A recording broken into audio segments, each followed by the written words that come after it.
14 years of marriage, and apparently, I've been doing it all wrong. I'm Vincent, the guy who built his own contracting business from nothing, who works 12-hour days so the mortgage is paid, the fridge is full, and there's Wi-Fi for Netflix. You'd think that would earn me some points. But no, according to Natalia, that just makes me the family embarrassment. See, I smell like motor oil. That's crime number one. God forbid I come home from a job site smelling like the thing that keeps our house standing. You smell like a mechanic's garage, she'll say, wrinkling her nose. I once offered, very politely, well, I could quit and we'll all smell like unpaid bills instead. Didn't go over well. Then there's my truck. My beautiful, loyal, slightly dented work truck. Sure, it rattles a little, and yeah, maybe the paint job is more patina than polish, but that truck has hauled more lumber than half the dads at school have hauled paychecks. Doesn't matter. According to Natalia, me pulling up in that truck is the equivalent of showing up naked with a shopping cart. The complaints really kicked into high gear when her friend Kathy got divorced. Kathy, with her new soulmate and his shiny boat. Every wine night, it's like they're hosting the Real Housewives of our suburb. They sit there scrolling Instagram, sighing like teenagers. Oh look, Kathy's boyfriend took her to the Keys. Natalia glances at me like I'm supposed to charter a yacht out of thin air. Why can't you just get a normal job? She asked me once. I blinked. What, like at the mall? Should I become the assistant manager at Lids? She rolled her eyes. No, something respectable. Something where you don't look like you crawled out of a construction site. I held up my hands, sawdust and all. Natalia, you married me like this. Did you think this was a phase? Like acne. Of course, now it's not just my job, it's the whole package. The clothes, the truck, the aura. She says it's not about the money. Right.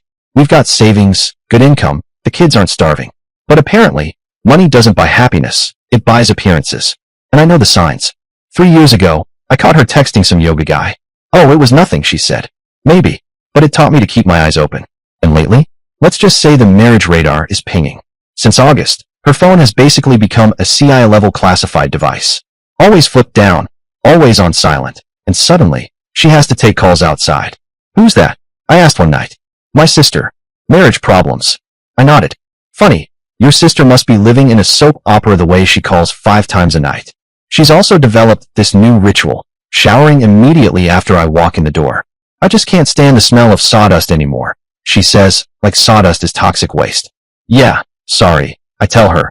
Next time I'll come home smelling like Kathy's boyfriend's boat. And don't even get me started on the wardrobe upgrades. New clothes, new hair, like she's auditioning for a role I wasn't invited to watch. Even the kids are acting different. Madeline and Dominic used to fight over who got to ride shotgun in my truck. Now, they act like it's contagious. They don't ask me to help with homework anymore. Mom said she'd do it. They shrug. And movies on the weekend? Forget it. Nobody wants to watch The Incredibles with the guy who smells like motor oil. They just stopped wanting to watch movies with me on weekends. Dominic used to love working on projects with me in the garage. Hammer, nails, the whole father-son bonding cliché. Suddenly, he's too busy. Too busy for me, but not too busy to spend 6 hours on Minecraft. Sure, kid. Madeline. She stopped hugging me goodbye in the mornings. Apparently, I smelled like work, even after I showered. Which is wild, because I don't remember buying the Otis Sawdust cologne. She wrinkles her nose like I've just rolled in a pile of raccoons. And Dominic, this one killed me. Asked if he could go to his friend's house for Christmas morning. Christmas morning.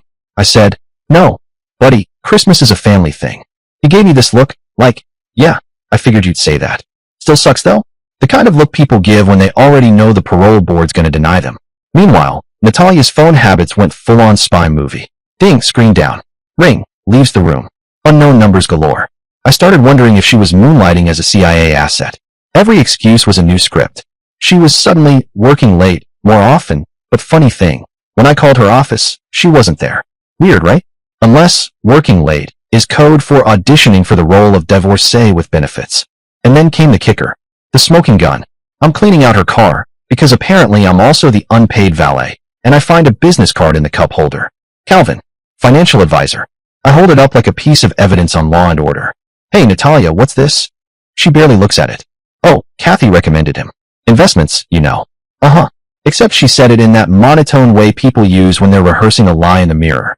Like she was reading the line off a teleprompter. Then Christmas morning rolled around. And let me tell you, it was the most joyless holiday since Scrooge clocked in for overtime. Normally, Natalia's in pajamas till noon. This year, she's dressed nicely at 7 a.m. hair done, makeup on. Like she's got brunch with Calvin penciled in right after the stockings. The kids? Same deal. Fully dressed. Not a single pair of goofy pajamas in sight. They opened their presents like bored accountants stamping invoices.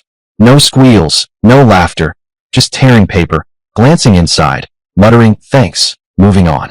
I kept asking, everything okay? Why does everyone look like they're waiting for a jury verdict?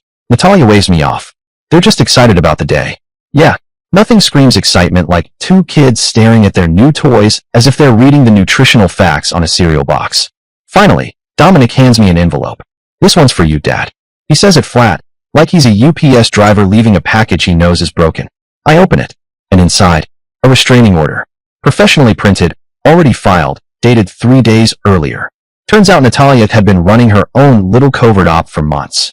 While I was out working 12-hour days to pay for their streaming subscriptions and organic kale chips, she was busy documenting every sneeze and grunt I made to build her case. According to the restraining order, I was now the town menace. Couldn't come within 500 feet of my own damn house, the kid's school, or her workplace. Apparently, I'm such a danger that the PDA might need extra security if I show up with cupcakes. I'm still trying to process this, still staring at the papers, when the front door swings open like it's cue time on a stage play. In walks this guy I've never seen before. Tall, clean-shaven, suit so sharp it could slice bread. Not a speck of dirt under his nails. Probably never used a hammer in his life unless it was a hammer app on his phone.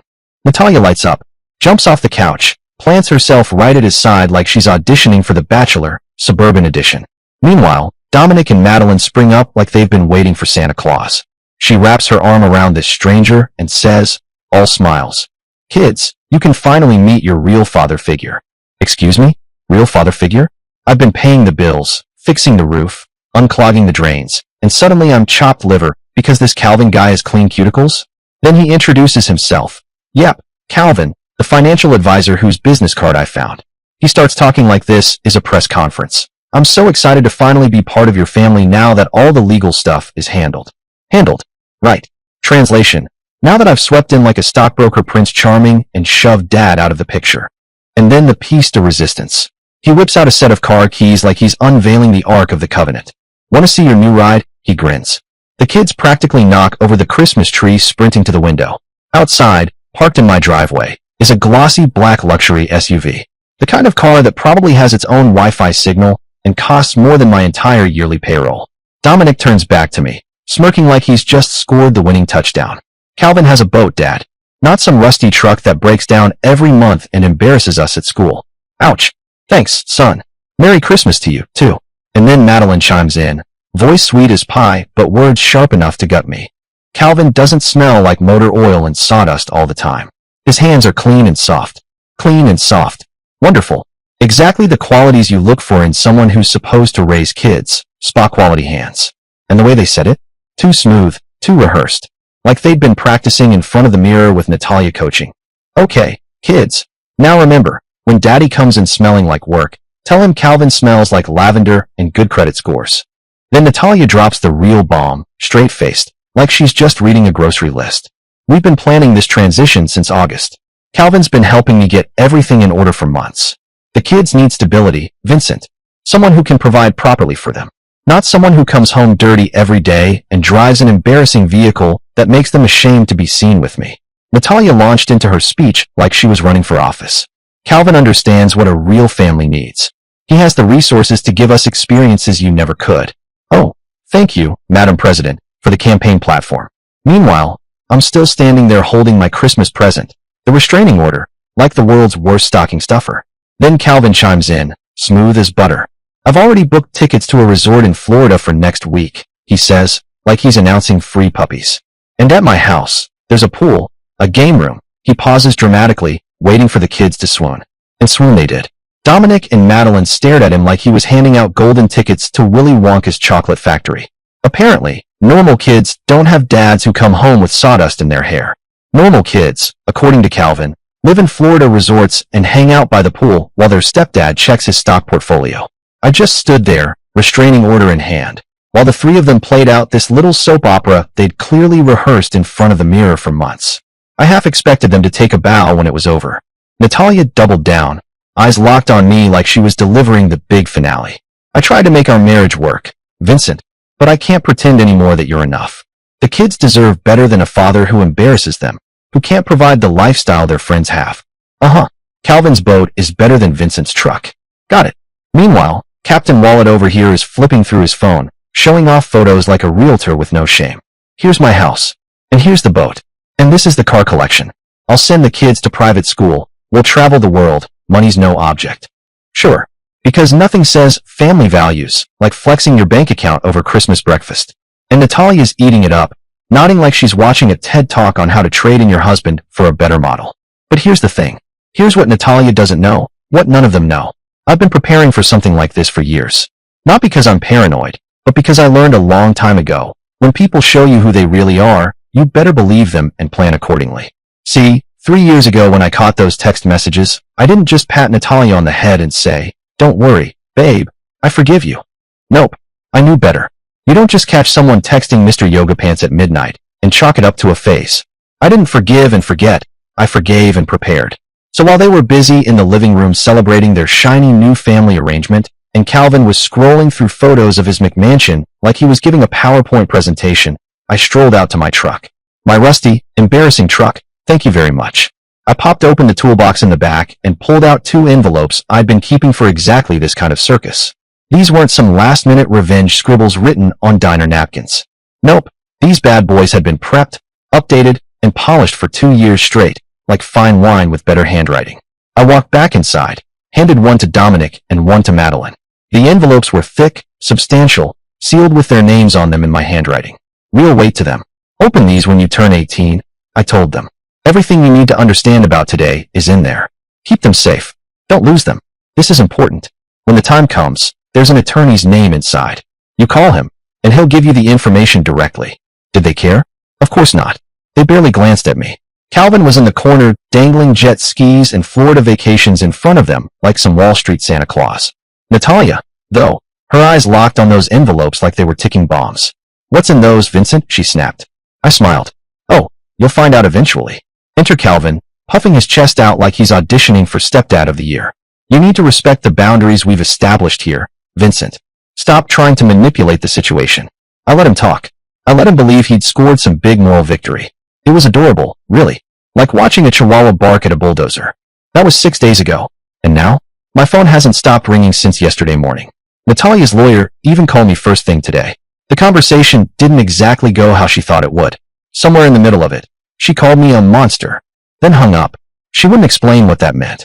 Natalia hasn't let up. She just keeps hammering me with the same demand. "What's in those envelopes, Vincent?" Like I handed the kids nuclear launch codes instead of paper. She's already threatening contempt charges, talking about manipulating the kids and interfering with custody. I told her, plain as day.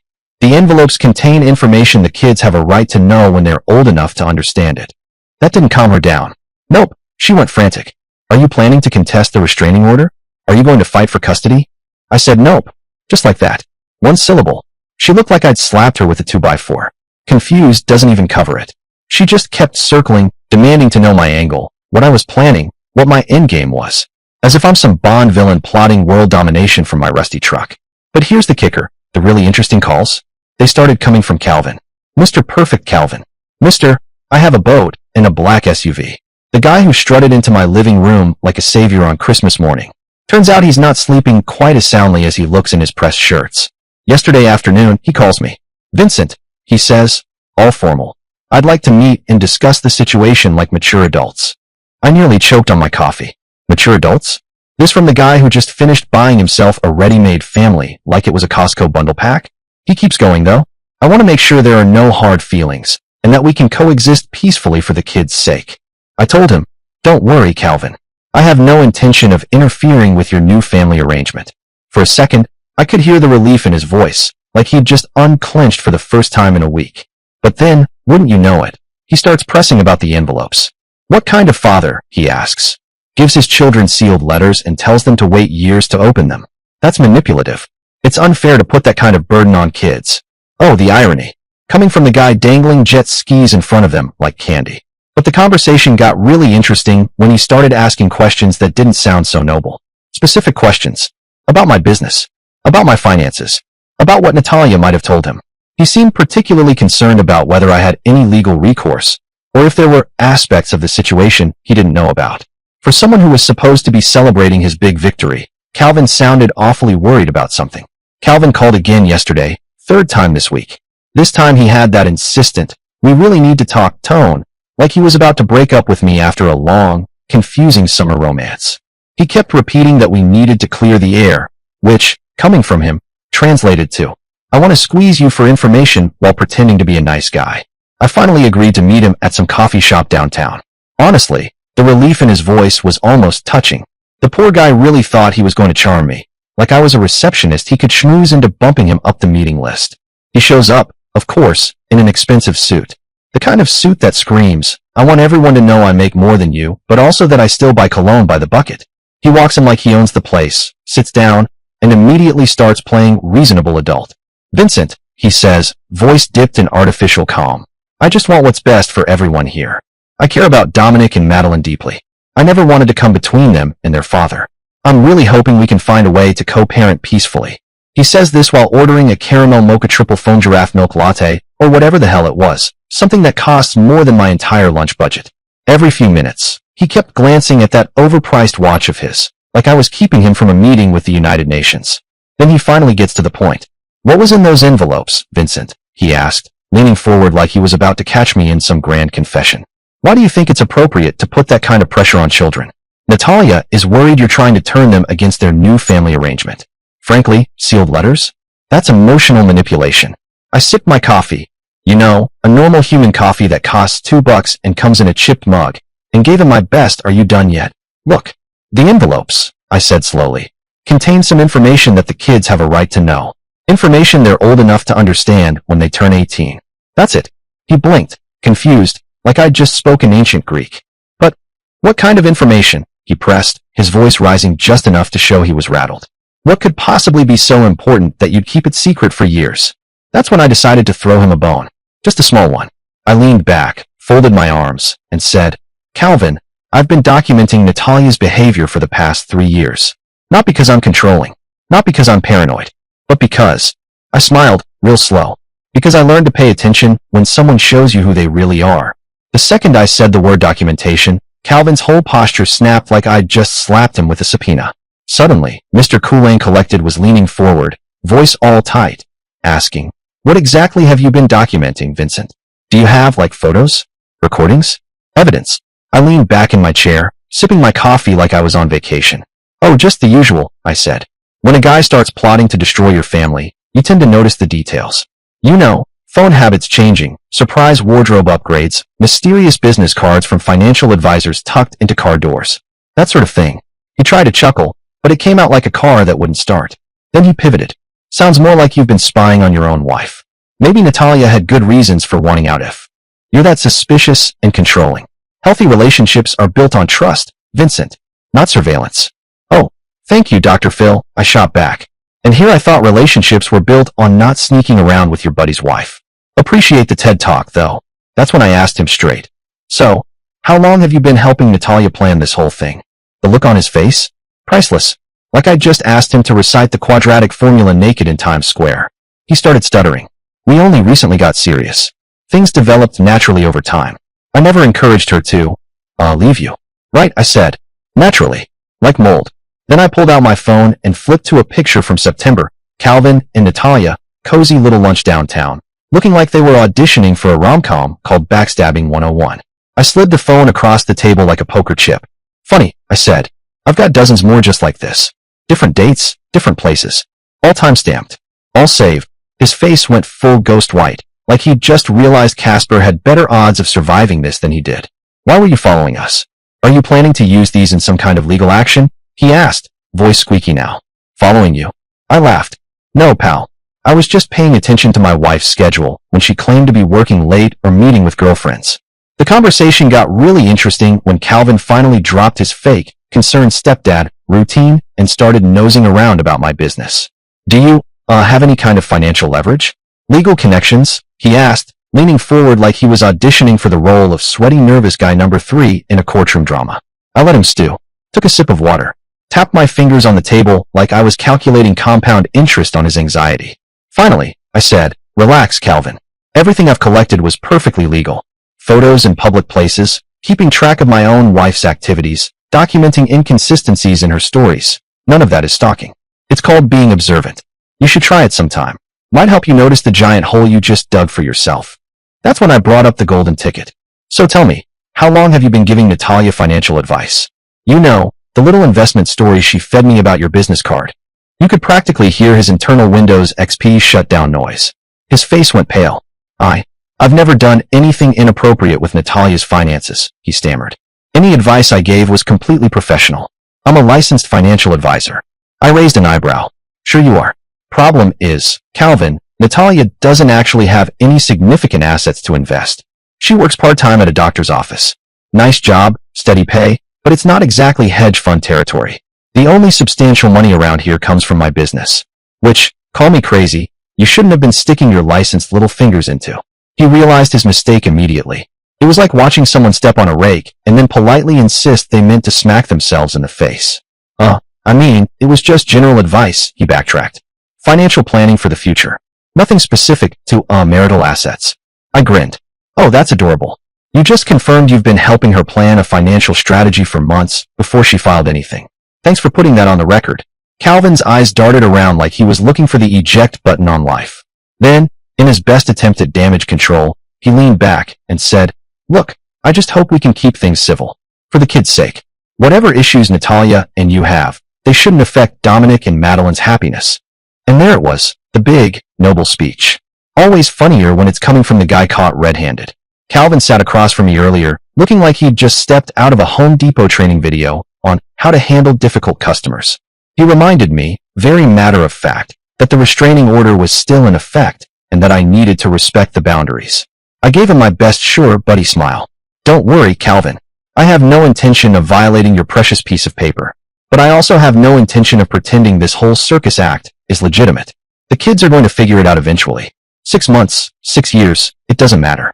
You can only duct tape the truth for so long before it leaks. He didn't appreciate that metaphor.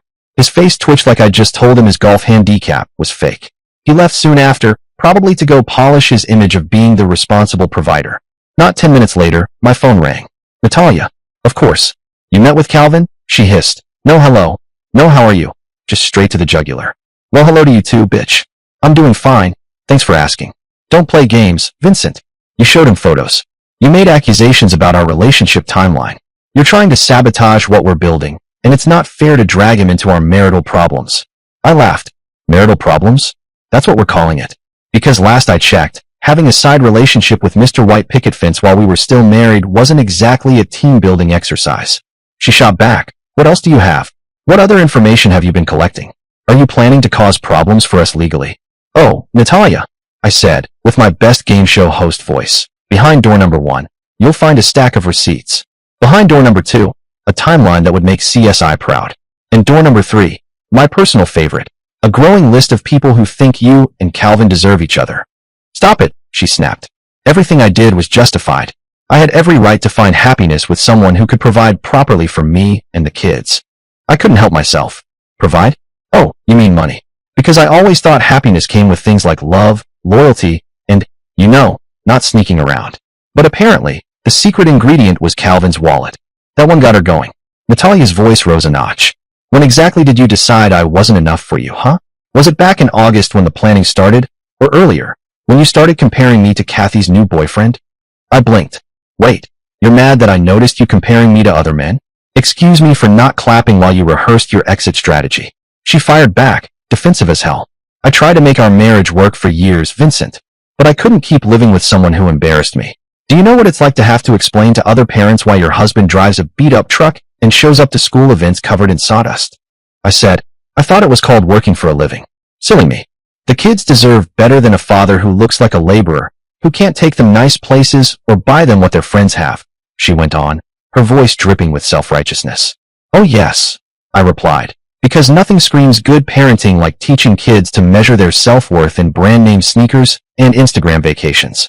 Natalia sighed, long and theatrical, like she was auditioning for a soap opera. Calvin understands what a real family looks like. He can provide the kind of stability and lifestyle I've always wanted. She said the kids were already happier, already adjusting to their new situation, already calling for their real dad. Oh, that one landed like a slap. I leaned back, let her get it all out, then said, Sweet as pie? Yeah, funny thing about real dads. Dominic and Madeline are going to get a very complete picture of who qualifies for that title. See, they've got these envelopes. Very tasteful stationery, by the way. Inside, a timeline, facts, dates, times, photos, copies of documents. Basically, the deluxe How Mom and Calvin Blew Up the Family box set. She lost it, screaming, shrieking about how I was manipulating children, poisoning them against their poor, innocent mother. I just sat there, calm as a monk on Xanax. Natalia, I said, the documents contain nothing but facts. Just facts. No bedtime stories, no evil witch characters, no scary music. Straight documentation. When the kids turn 18, they'll get to see the exact play-by-play of how their family got demolished. It's like a sports recap, but less fun to watch. That's when her tone changed, like someone flipped a switch from angry banshee to terrified paralegal. Suddenly she's asking what specific documents I had. Did I have access to her personal information? Could anything I'd collected be used against her legally? She sounded like a teenager realizing her search history wasn't actually private. She kept hammering me with questions. What dates? What timelines? What exactly had I observed? And when? I told her, you'll find out when the kids get the documents. Until then, enjoy your new life with Calvin. Don't forget to send postcards. Of course, that didn't stop the calls. Yesterday alone she rang me up 3 more times, each time sounding more like someone who'd lost their car keys in a crocodile pit. Frantic, begging to know if there was any way to see the contents early. She even floated the idea of an arrangement, like I'm some shady guy with bootleg DVDs behind a gas station. Then Calvin started calling. Good old Calvin. Wants to meet again, this time with Natalia in tow. He's all. We just want to clear up any misunderstandings, Vincent. Find a way forward that works for everyone. Sure, buddy. Everyone except the guy you blindsided. And the funniest part? They're both acting like I'm the problem. Like I'm the one who masterminded this whole disaster, orchestrated the affair, blew up the marriage, and am now twirling my villain mustache while manipulating the children. They really can't wrap their heads around the idea that I'm not the architect of this train wreck. I'm just responding to what they did to me. Dominic texted me yesterday, asking when he could see me again. The kid actually wrote, Calvin's nice, but I miss working on projects together. Translation, rich stepdad has a pool, but no clue how to hold a hammer. Then he asked if I still had his tools in the garage, and whether we could finish the birdhouse we'd been building before Christmas. I stared at the phone thinking, great, I lose my wife, but somehow I keep custody of Home Depot. Madeline sent me a message too, saying she still had her envelope, and was keeping it safe like I asked. She added that Natalia kept poking around, asking questions, but she hadn't spilled a word. I swear, that kid's loyalty contract must be notarized somewhere. She's basically my CIA handler at this point. And you know what? The kids are starting to figure it out. Their shiny, perfect new family setup isn't all it was advertised to be. Calvin's house might have a pool and a game room, but it doesn't have the workshop where Dominic learned how not to amputate a finger with a jigsaw, or the corner where Madeline and I used to build blanket forts with enough structural integrity to qualify for FEMA relief. Money can buy a lot of things, but it can't buy years of glue gun burns and questionable engineering choices. The past week has been absolutely wild. Natalia and Calvin finally got their big meeting with me, and it went exactly like I expected, pure theater. We met at this coffee shop, Neutral Ground, where all serious adult confrontations take place, right between the pastry case and the guy on his laptop pretending he doesn't live there. Natalia looked like she hadn't slept in 3 days. Calvin was trying to project calm, but it came off more like constipated CEO. You could tell they'd rehearsed this whole thing in the mirror. Calvin opened the show. Vincent, I just want to apologize for any misunderstandings about my role in all this.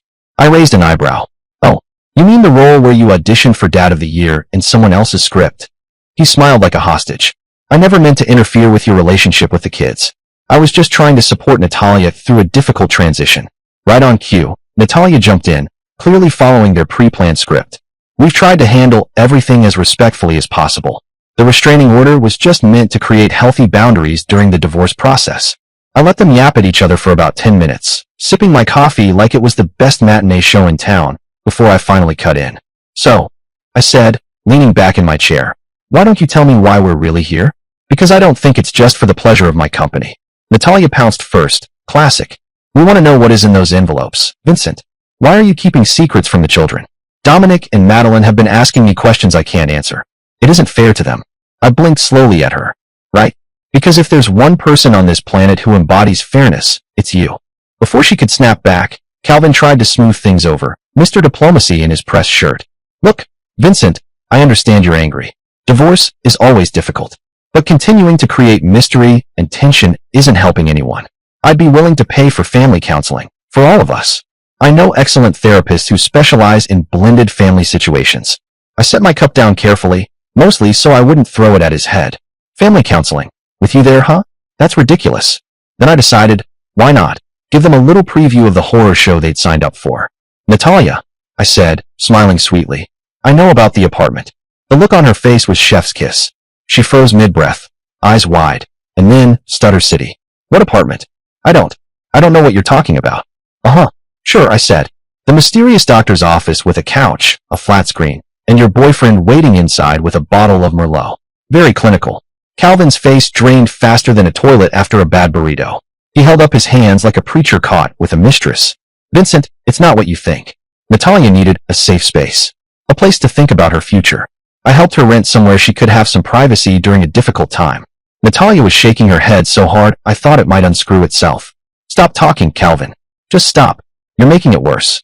So naturally, I helped. I pulled out my phone like I was the evening news anchor about to break a scandal. Click. Swipe. Here's you. Natalia, October 12th. Entering apartment 2B at precisely 3:47 p.m. Oh look, November 3rd, again, but this time Calvin's car is already parked out front. Excellent timing, by the way. Almost like you two were on a schedule. I spread the screen toward them like I was handing out a PowerPoint presentation. Notice the timestamps. That's called evidence. I know it's a foreign concept in this little fantasy land you've both built, but in the real world, it's what we call proof. Natalia's hands flew to her face. She was sobbing now, full-on soap opera tears. You were stalking me, Vincent. Following me around, taking pictures like some creep. That's not normal behavior. That's exactly why I had to get the restraining order. You're obsessive, you're controlling, you're... I cut her off with a raised finger. Yes, I'm the villain in your tragic romance novel. But forgive me for not applauding your Oscar-worthy lies about late work nights and sister visits while you were really screwing this man in your little love nest. That's when Calvin tried to swoop in, smoothing his tie like he was about to close a business deal. Vincent, listen. Regardless of what's happened in the past, we need to focus on moving forward. What matters most here are the kids. Digging up old grievances doesn't help Dominic and Madeline adjust to their new family situation. I tilted my head at him. Oh, their new family situation, huh? When exactly did you start planning that, Calvin? Was it in August when this circus act began? Or maybe earlier, back when you first met Natalia and thought, gee, what this woman needs is me swooping in like the dollar store version of Prince Charming. Calvin raised both hands like a hostage negotiator. There was never a plan. My relationship with Natalia just developed naturally. I only wanted to help her find happiness. I leaned back in my chair, gave them both a slow clap, and said, adorable. Really. But since we're in the spirit of sharing, let's talk about the other documentation. Not just the photos, not just the dates. We're talking recordings. That's when Natalia's face drained of every drop of color, like someone had just unplugged her. She practically hissed. What recordings? When did you record anything? Were you taping our phone calls or conversations? And I just let that hang in the air, savoring the look on their faces like the final bite of a perfectly cooked steak. I explained to them, very patiently, like a kindergarten teacher talking to a particularly dense 5-year-old, that I'd never recorded anything illegally. Shocking, I know. But when your wife starts pacing the backyard with her phone plastered to her ear, stage whispering like she's auditioning for a soap opera, and then strolls back and claiming she was just talking to her sister, well, you stop taking things at face value. And when someone talks loud enough for the neighbors 3 doors down to get the plot twists, we're no longer in private conversation territory. We're in public broadcast mode. Natalia didn't like that little detail. She suddenly wanted an itemized list. What did you hear? Which conversation are you talking about? Do you have proof of what you're claiming? Meanwhile, I just sat there watching her dig herself a hole like a panicked dog in the yard. Every frantic question she fired at me was basically a neon sign. Yes, Vincent knows about that too. Calvin, bless his wannabe lawyer heart, kept trying to play peacemaker. Don't say anything else, Natalia. We should probably talk to an attorney. But no, Natalia was on a roll. She couldn't stop asking if I knew about specific things, if I'd understood the context, which, spoiler alert, just confirmed I had the right context all along. So I told them both, very calmly. Look, everything I've got will be in those envelopes when Dominic and Madeline turn 18. Until then, feel free to sweat it out. Calvin's face did this little twitch, like he'd just realized the casino doesn't give refunds. He tried negotiating one last time. Vincent, listen, I can buy you out of the house. We can arrange generous child support payments. We can even set up a custody agreement that gives you plenty of time with the kids. But you've got to destroy whatever information you think you have. I smiled. Cute offer. Problem is, the kids already have the information. When they're old enough, they'll decide what to do with it. He nearly fell out of his chair. That's unreasonable. Asking children to keep secrets about their parents. That's emotional abuse. No court would ever support this. Meeting adjourned. Natalia dissolved into tears. Calvin launched into crisis management mode, and I sat there wondering if I should start charging for popcorn at these little performances. They kept throwing words like cruel and manipulative at me, insisting I was punishing innocent children for adult problems, and that I had to think about what's best for Dominic and Madeline. But here's the kicker, the thing that's really keeping them up at night. The kids are starting to ask their own questions. Dominic called me a few days ago, voice all serious, like he was auditioning for Dateline. Dad, he said, why does Natalia seem so upset all the time? Why does she keep asking about the envelope? And why does Calvin look like a squirrel in traffic whenever your name comes up? I had to bite my tongue not to laugh. Poor kid thought he was cracking a major conspiracy when really he was just describing Calvin's default facial setting. Nervous was his natural state. Then Madeline texted me. Am I supposed to show the envelope to Mom or keep it private like you said? Of course, she added that Natalia had been working overtime trying to convince her to open it early. Because nothing says healthy parenting like emotionally blackmailing your kid with Hallmark wisdom. Keeping secrets from your mother isn't healthy, Natalia told her. Yes, Natalia, because you are the shining beacon of mental stability in this story. I told both kids the same thing. The envelopes are for when they turn 18. They've got information about the family that they have a right to know, but right now, not so much. Basically, congrats, you get the truth once you're old enough to drive and vote. If Natalia is harassing you, I said, just tell her dad said it's your choice. Dominic, being Dominic, pressed harder. So, did Mom and Calvin lie about how long they've known each other? Because she told us they'd only just met, but I definitely saw him at a school event back in the fall. I told him, in a few years, you'll have the whole timeline. Color-coded charts, footnotes, maybe even an appendix. Then you can decide what you think about it. That only made him more suspicious. It just doesn't add up. The timing of everything. Maybe it wasn't as spontaneous as they made it sound. Meanwhile, Madeline was hitting me with her own set of detective questions. Why didn't you look surprised on Christmas morning when Calvin showed up? Why did you already have those envelopes ready? Were you expecting this? According to her, Natalia told her I was manipulating them. I had to laugh at that one. Yes, darling, because if I were masterminding a grand plot, clearly my big power move would be stationary. Madeline kept pushing. But if you really were planning something, wouldn't you have tried to stop the restraining order instead of just accepting it? Natalia called me yesterday, voice already revved up to a full-throttle banshee before I even said hello. You are filling their heads with doubts and suspicions, she shrieked, like I was running some underground conspiracy school in my garage. You're trying to turn them against their new family before they've even had a chance to adjust. I leaned back in my chair, put the phone on speaker, and thought, yes, the master manipulator at work. Me, asking my own kids how they're doing. What a menace to society. I told her, if the kids are asking questions, maybe it's because they're smart enough to notice when things don't add up. You know, 2 plus 2 still equals 4, even if Calvin says otherwise. That sent her straight into operatic levels of screaming. You are poisoning their minds. You're teaching them not to trust their own mother. You're destroying their chance at happiness.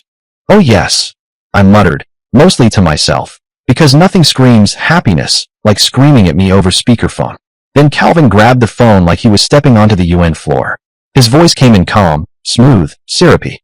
Vincent, look, he said, I understand this is difficult for everyone, but the kids need stability and consistency right now, not more confusion. Stability? I asked. Like the stability of a marriage that flips overnight into a restraining order? Or the consistency of me disappearing from their weekends with no explanation? That kind of stability? He sighed like a disappointed life coach. The past doesn't matter as much as moving forward constructively. Everyone's made mistakes. We just need to focus on building something positive for the kids. Right, I said. So if the Titanic sinks, we don't talk about the iceberg. We just hand out floaties and tell the passengers to move forward constructively. Got it. But the best part? The kids aren't buying any of it anymore. Dominic texted me this morning. Is there a way for me to see you without violating the restraining order? I miss our weekend projects. I just want to understand why everything changed so suddenly. And then Madeline sent me a message. Their perfect new family didn't feel as perfect as everyone kept insisting it was supposed to be. I think Natalia and Calvin are starting to realize that their little mastermind plan might not be working out exactly the way they sketched it out on their villain corkboard. Dominic opened his envelope yesterday, and let me tell you, everything detonated like a bad fireworks show. I actually got a text from him Thursday afternoon. Dad, can I open mine early? I can't stop thinking about all the inconsistencies in Mom and Calvin's story. I just stared at my phone like, oh, so you noticed? Took you long enough, Sherlock. Out loud I said, it's your envelope, kid.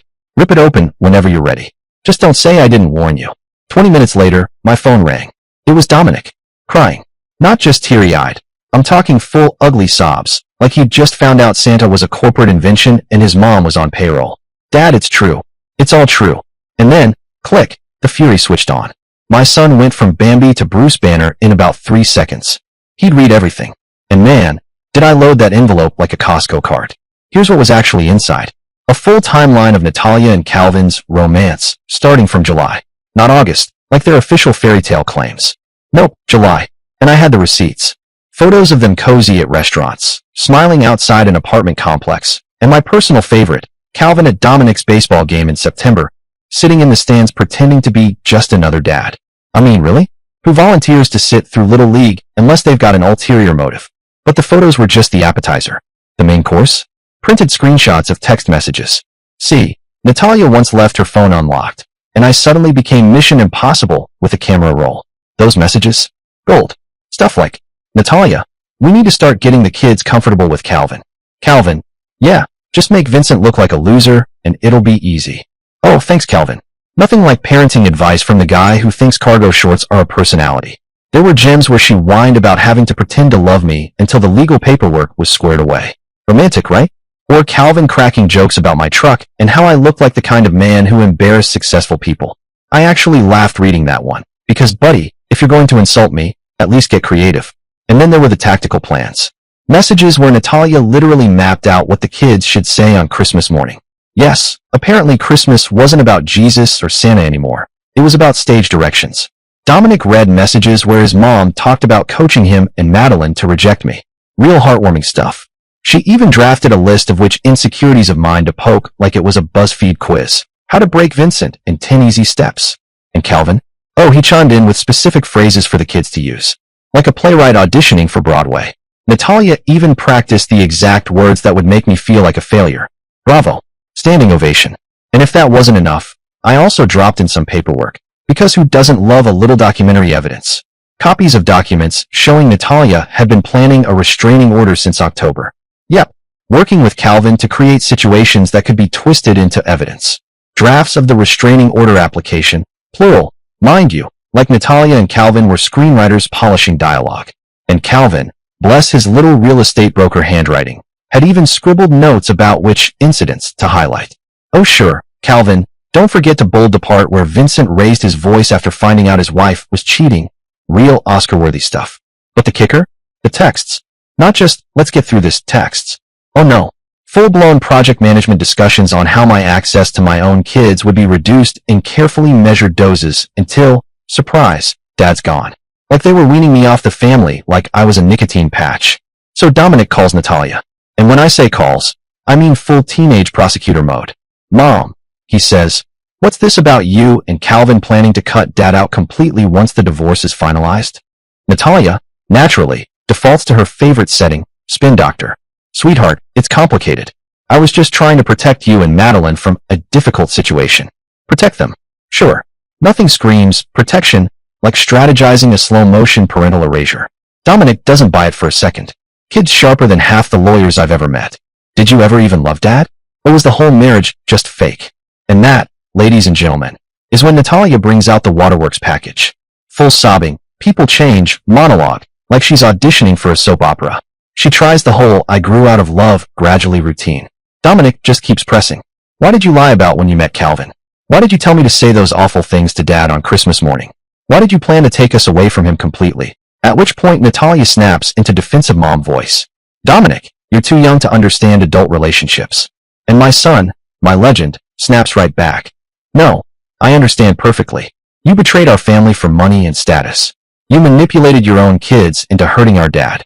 And you spent months planning to destroy the only parent who actually loved us. You know there is a word for women who have sex for money. Mic drop. If I could have been there, I would have slow clapped. Natalia, realizing her golden script has gone off the rails, panics and hits speed dial for Calvin. Like the big man is going to swoop in and put out the fire. Calvin, of course, tries his best impression of a reasonable adult. Dominic, listen, divorce is complicated. We were only trying to make the change as easy as possible for everyone. Dominic doesn't miss a beat. Then why were you sitting at my baseball games pretending to be a stranger when you were already planning to replace my father? Calvin, bless his delusional heart, apparently tried to make a case for himself. According to Dominic, he leaned back all smug and said, I've been supporting Natalia during a difficult time, and I just wanted to understand what her children were like. I can practically see the halo he thought was hovering over his head. Dominic didn't buy it for a second. He shot back, supporting? By having sex with her in an apartment. And how long have you been studying our family before deciding to destroy it? Calvin bristled, of course. You're being dramatic. Blended families require planning and preparation. Yeah, because nothing says healthy stepdad energy like rehearsing how to erase the real father from the playbook. Dominic wasn't done. Oh no. He pulled out receipts like he'd been studying for cross-exam. Dates, documents, text messages, the whole case file I'd handed him. By the time he was done rattling off the apartment rental timeline, the financial planning sessions, and their little How to Minimize Vincent's Custody Rights seminar, Calvin and Natalia had gone from smug to sweaty. When they finally shut up and tried the old, what else is in the envelope, routine, Dominic just smirked and told them Madeline would find out soon enough. Natalia went full meltdown, begging him not to poison his sister. And then Dominic, cool as ice, laid it out. Madeline deserved the truth just like he did. Natalia? She'd forfeited her right to spin fairy tales the second she decided to manipulate them into betraying me. That's when my phone blew up with her screaming. She was hysterical, the kind of sobbing that sounds like bad community theater. You turned my son against me. Correction, I said deadpan. You did that. Dominic just finally read the fine print. You violated my privacy. By existing in the blast radius of your schemes? Sure, okay. She reached peak operatic wail. You destroyed any chance of Dominic accepting Calvin as a parental figure. I almost dropped the phone laughing. Natalia, let me stop you right there. The only thing Dominic is going to accept Calvin as is a cautionary tale. She demanded I tell Dominic the evidence was fake or taken out of context. I nearly dropped my glass laughing. Taken out of context? Right, because timestamps in her own words just sort of float around the ether, completely detached from reality. I told her Dominic was smart enough to read. Thank you very much. And if she had a problem with what he'd learned, maybe she should have thought about that before she typed it all out like a Bond villain keeping receipts. That's when Calvin grabbed the phone, clearly thinking he'd be the voice of reason. Vincent, he started, using that calm, therapist from a daytime soap tone. I understand you're angry, but you're hurting innocent children by forcing them to choose sides. I swirled my drink, half wishing he could hear the ice clink. Calvin, do you honestly think Dominic looks confused to you? Or does he look like a kid who just found out his stepdad in training had a dossier on how to brainwash him? Calvin tried again. This isn't healthy. You're modeling toxic behavior. Dominic's learning from you to be vindictive and unforgiving. I snorted. No, Dominic's learning from you that adults can be sneaky bastards with poor operational security. Big difference. Later that evening, Dominic texted me. Short version? He wants to come live with me as soon as the custody arrangement allows. Apparently, staying in that house feels like being trapped in a psychology experiment run by amateurs. His words, not mine. He also told Natalia and Calvin he was officially done with the whole new family charade. Wouldn't be calling Calvin dad. Wouldn't be playing along with the stepson shit. Kid's got a spine. Not long after, Madeline texted me. She asked if she should open her envelope too. Said Dominic had been crying and furious since yesterday, and Natalia was hovering over her trying to sell the idea that I'd filled the envelope with lies. What did Dominic see, she wrote. I told her the envelope was hers to open whenever she felt ready, but that it contained the same information Dominic had received. As of this morning, Natalia and Calvin are in full-blown damage control mode. You'd think they were running a PR campaign for a disgraced politician. My phone has been buzzing like a chainsaw, calls, texts, voicemails, the whole 9 yards. Calvin, bless his soul, decided to start the negotiations with an offer. Vincent, he said, voice dripping with that fake calm he always uses when he's about to say something monumentally stupid. What if we reduced your child support payments, You just tell the kids you misunderstood. Easy fix. I almost spit out my coffee. So your plan is, bribe the ex-husband into lying to his own kids? Bold strategy, Cotton. Let's see if it pays off. Spoiler alert, it won't. because Dominic isn't buying any of their excuses. The kids practically got a notepad and a corkboard with red string, piecing together the timeline like he's auditioning for CSI, divorce court. He even called Natalia's sister to confirm dates. That was a fun one. Turns out Natalia's been running the Calvin introduction tour since August, not December like she told the kids. Oops. Someone should probably update her PowerPoint presentation before the next family meeting. And the restraining order hearing? Yeah, that's next week. Dominic asked me if he could speak to the judge about the contents of his envelope. Imagine the look on Natalia's lawyer's face when that little tidbit came up. Priceless. They're suddenly very interested in modifying the custody arrangement and withdrawing some claims. Translation: please stop the bleeding before our entire legal strategy sets itself on fire. Meanwhile, Calvin has apparently decided that family man wasn't in the job description. Natalia told me he's been spending more time at his own place, claiming he needs space to figure things out. Oh yes, the heroic stepdad bails at the first whiff of accountability. Truly the rock this family was built on. And then Dominic texted me this morning. Dad, he wrote, I've been thinking about everything. I finally understand why you had those envelopes ready on Christmas morning. You must have known exactly what they were planning and prepared accordingly. I could almost see the kid's face while he typed it. Equal parts, awe and suspicion. He asked me how long I'd been documenting their betrayal. I told him the truth. I'd suspected something was wrong for months and had started paying attention to the details. I told Dominic, look, I'd hoped I was wrong. God knows I would have loved to be the paranoid ex everyone laughed at. But I wanted to make sure you and Madeline eventually learned the truth about what really happened, even if it took years. He was quiet for a second. Then he said, I'm proud of you. Proud you were smart enough to document everything. I'm sorry I believed their lies about you being a disappointment. I almost laughed at that one. Well, better late than never, I told him. Glad you figured out I wasn't just keeping binders like a deranged hobbyist. Then he added, I see now, the only person actually looking out for me and Madeline was you. I leaned back in my chair, staring at the phone like it had just confessed something shocking. Wow, I muttered to myself. Validation, 15 years late. Should I frame this text or just tattoo it on my forehead? The truth is, Natalia and Calvin spent months plotting their little hallmark betrayal, rehearsing lines, teaching my kids how to roll their eyes at me, choreographing every last detail like a Broadway opening. Problem is, they forgot the one crucial thing. Real life isn't a stage play. And kids aren't idiots. Adults love to think they can spoon-feed children whatever version of reality suits them. But the truth has a funny way of leaking out like a bad plumbing job. Walking into that restraining order hearing, I had my secret weapon, my lawyer, Ron Jeremy. Not that Ron Jeremy, but the one who looked like he'd just stepped out of a nightclub where he moonlighted as both a hitman and a DJ. Black suit so sharp it could file a restraining order by itself, aviator shades indoors, and a gold chain that probably had its own prenup. He carried my legal briefcase like it was a violin case in a mob movie, and for a second, I was half convinced he had a Glock tucked in with the deposition transcripts. When we walked into the courtroom, you could practically hear imaginary bass drops.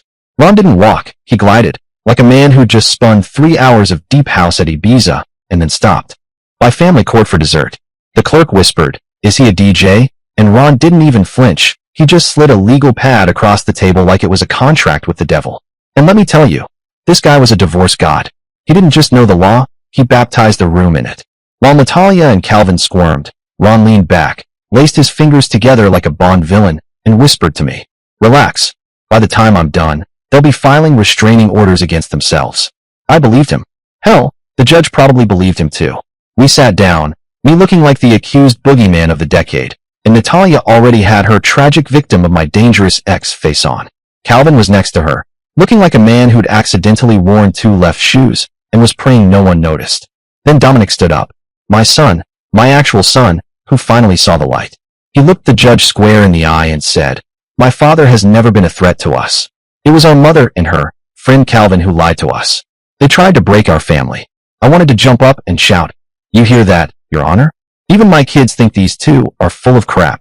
But Ron gave me the please don't ruin this with your mouth look, so I stayed put. Madeline backed him up, calm as ever, saying the exact same thing. Watching Natalia's face crumple was better than anything I could have scripted. The judge listened, nodded a few times, and then casually squashed the restraining order like it was an annoying mosquito. Case dismissed, he said. Just like that. Poof. Months of their scheming, gone in 2 sentences. But oh, it got better. Because right after, the judge turned around and granted me a restraining order against Natalia and Calvin. 500 yards. That's about 5 football fields, for those keeping score. Translation: stay so far away from me and my kids you might as well move to another zip code. Outside the courtroom, Calvin looked like someone had told him Taco Bell discontinued nacho fries, and Natalia was one shade away from fainting. Me? I was practically whistling on my way back to the car, and the hits just kept on coming. That same day, Natalia received the revised divorce papers. Last time, I played nice with irreconcilable differences. This time, nope.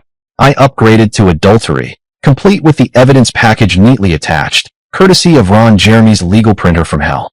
Every text, every picture, every little document they thought they'd hidden, front and center, official as it gets. And then, the cherry on top, those documents didn't just sit quietly in some file cabinet.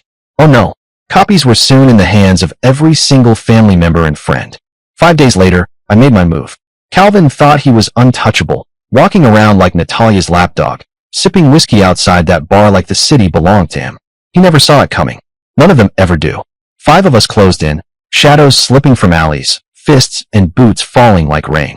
He went down fast, choking on his own blood, curling up like a coward. My mask was hot against my face, the sound of his ribs cracking under my knuckles almost drowned out by his pathetic gasps. That's when I stopped. I wanted him to see me. I pulled the mask off, leaned in close so he couldn't mistake me for anyone else. My breath fogged against his swollen face as I grabbed him by the collar. "It's me, Calvin," I said low, calm. "I want you to know who did this." His eyes widened through the swelling. He tried to mumble something. Maybe a plea, maybe a curse. I didn't care. I slammed him against the pavement and hissed in his ear. "If you go to the cops, this continues. Only next time, you don't walk away. You won't be breathing." I let that sink in, then tightened my grip until I felt him shiver. "You tell Natalia this. She needs to run. Far. And never come back. If she does, what I just did to you will look like mercy." I let him drop. The others scattered into the night, leaving Calvin broken and bleeding where anyone could find him. Me? I walked away slow, deliberate, knowing he'd spend every second after that remembering my face. And Natalia? She'd know this city wasn't safe for her anymore. Not with me in it. The divorce went uncontested. Natalia had disappeared from the city like a ghost, and the court handed me full custody of Dominic and Madeline. I didn't even have to fight for it. The evidence I'd meticulously collected was more damning than anything a lawyer could fabricate. Calvin, well, he spent 3 weeks in the hospital, bruised, broken, and quietly terrified. I heard through the grapevine that it would be months before he could even walk properly again. Some distant relatives managed to track Natalia down. Turns out she'd fled all the way to Alaska, working as an accounts assistant in some frozen office building. Every time I thought about her, I felt a dark, fleeting satisfaction knowing she'd never set foot near my kids again. The kids never asked for her. Not once. That night, I was sitting in the living room with Dominic and Madeline. The fire was crackling, the kids' laughter bouncing off the walls, and for the first time in months, I felt the tension lift. Dominic nudged me and said, "Thanks, Dad, for making sure we knew the truth." Madeline grabbed my hand and said, "I like it here. Just us. I don't miss anyone else." I leaned back, letting the warmth sink in. "Me too, kids. Me too." Outside, the city was cold and indifferent, but inside, our little world was whole again. The past was dark, sure, but it was behind us. Now, it was just the 3 of us, and for the first time in what felt like forever, I could breathe easy. Dear listeners, please share your thoughts in the comments section below, and don't forget to like, share, and subscribe.